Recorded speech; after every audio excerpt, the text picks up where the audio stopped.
30 kasus tercatat sebagai kasus positif COVID-19 di Kabupaten Trenggalek. Namun belum ada satupun rilis resmi varian Omikron yang teridentifikasi di Kabupaten Trenggalek. Apakah benar Trenggalek bebas dari varian Omikron atau ada hal yang terlewatkan? Selengkapnya untuk Anda. Rasa keintawan ini membawa kami bertemu dengan Dr. Tita, seorang kepala puskesmas Karangan, Trenggalek. Selamat sore, Dok. Selamat sore. Gimana kabarnya, Dok? Alhamdulillah sehat. Alhamdulillah sehat, tapi kayaknya Jawa Timur tidak sehat-sehat saja. Ini rata-rata di beberapa daerah kasusnya naik COVID-19. Nah, ini kalau di Trenggalek. Trenggalek juga naik kasusnya, cuma masih untungnya itu sebagian besar tidak tinggal atau domisili di Trenggalek, Mbak. Okay. KTP-nya aja yang Trenggalek. Oh, artinya sekarang posisinya mereka itu berada di luar di beberapa kota. daerah, ada yang di Sidoarjo, ada yang di Malang, ada yang di Surabaya, seperti itu. Total kasus per hari ini? Kalau untuk Trenggalek 31. 31. Tapi kalau untuk Karangan hanya 3 sih sebenarnya. Nah, ini sampai detik ini 31 ini kasusnya varian Omikron atau gimana, Dok? Untuk menentukan varian Omikron itu kan tidak mudah ya, Mbak Bel. Oh, ada semacam prosedur. Kalau kita menentukan terkonfirmasi tetap pakai tes PCR. Untuk menentukan Omikron itu masih ada beberapa tahapan lagi. Biasanya sampelnya kita kirim ke Surabaya ya. Kemudian kalau misalnya itu nanti dicurigai, masih dicurigai dulu, dicurigai kemungkinan Omikron, itu nanti masih diteliti lagi di UNER. Tapi artinya di Trenggalek masih belum bisa untuk meneliti varian itu sendiri atau gimana? Belum. Kan juga ada aturan dari Kementerian Kesehatan di mana hanya yang tertentu saja yang dibolehkan untuk melakukan pemeriksaan itu. Salah satunya ada di UNER. Berhubungan dengan kompetensi, alat dan sebagainya. Setelah ini diketahui 31 memang belum terdeteksi atau sedang proses atau gimana, Dok? Kemarin sempat satu terdeteksi, itu masuk kasus panggul, tapi orangnya di Surabaya. Jadi bisa dibilang yang di Trenggalek ini nggak ada. Berarti saat ini masih bebas Omikron, meskipun tidak bebas COVID gitu ya, Dok ya? Iya.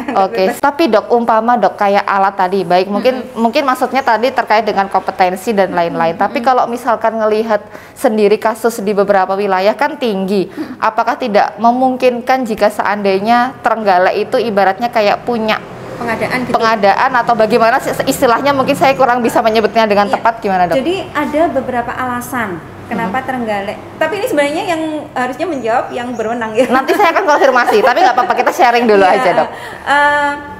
Sebenarnya kalau Trenggalek ini kenapa mungkin tidak ada pengadaan? Yang pertama dulu karena memang kita tidak mendapatkan wewenang itu dari kementerian. Kita nggak ada SK itu untuk melakukan pemeriksaan itu pertama.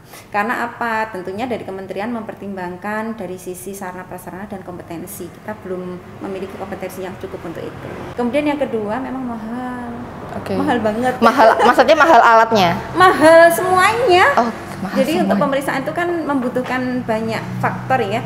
Gini, kalau melihat di berita gitu kan, Surabaya, Malang, itu semuanya memang di sana rata-rata kasus yang ditemukan dan tinggi minggu-minggu ini memang rata-rata Omikron. Kalau misalkan di Trenggalek ini maksudnya apakah karena tadi harus menunggu dulu baru bisa, oh ini Omikron, atau sebenarnya rata-rata kasus di Jawa Timur itu ya memang sudah bermutasi atau gimana, Dok? Rata-rata sudah bermutasi. Artinya 31 kasus per hari ini kemungkinan sudah ada yang terkena Omikron. Tapi memang karena tadi hasilnya tadi. Selain itu juga tidak di sini kan, Mbak. Hampir semuanya di luar kota. Artinya kalau misalkan nanti yang di luar kota positif dan masuk datanya di Trenggalek, berarti kemungkinan PPKM level di sini naik walaupun orangnya nggak di sini itu tetap ada, Dok. Karena kan datanya masuk ke Trenggalek, Dok, 31 ini. Ini gimana, Dok? Kan tapi orangnya nggak ada di Trenggalek ini, Dok. Ini gimana? Dari beberapa kasus yang kemarin rilis ya, itu sudah dilakukan pelacakan ya. Sebagian besar sudah dinyatakan sembuh. Hampir sebagian besar. Insya Allah nanti mungkin besok atau lusa ya. Insya Allah itu sudah berkurang. Tapi andai kata nih, Dok, orangnya tidak di Trenggalek, tapi karena KTP Trenggalek, datanya masuk ke Trenggalek.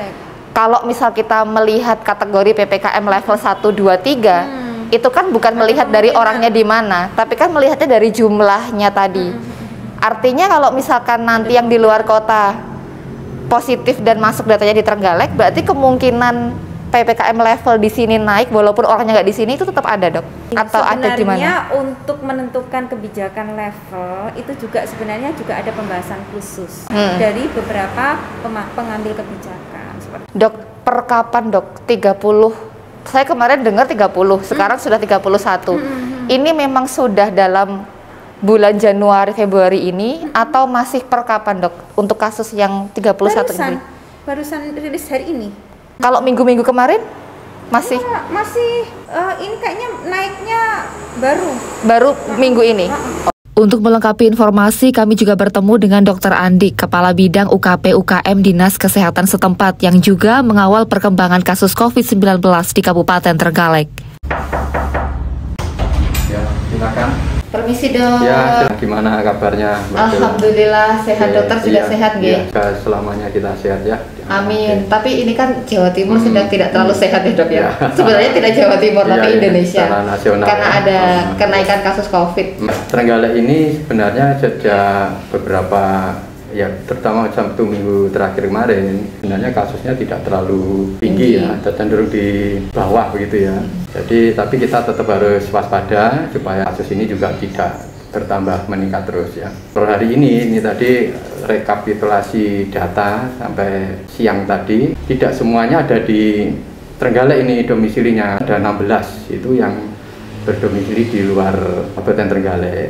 Memang ini sistemnya auto rilis bersifat nasional, kemudian itu dari input data dari laboratorium pemeriksa. Input datanya itu menggunakan NIK pasiennya, KTP. Mungkin tidak menyebut alamat domisili sesuai dengan alamat di KTP. Diidentifikasi Omikron juga atau seperti apa, Dok?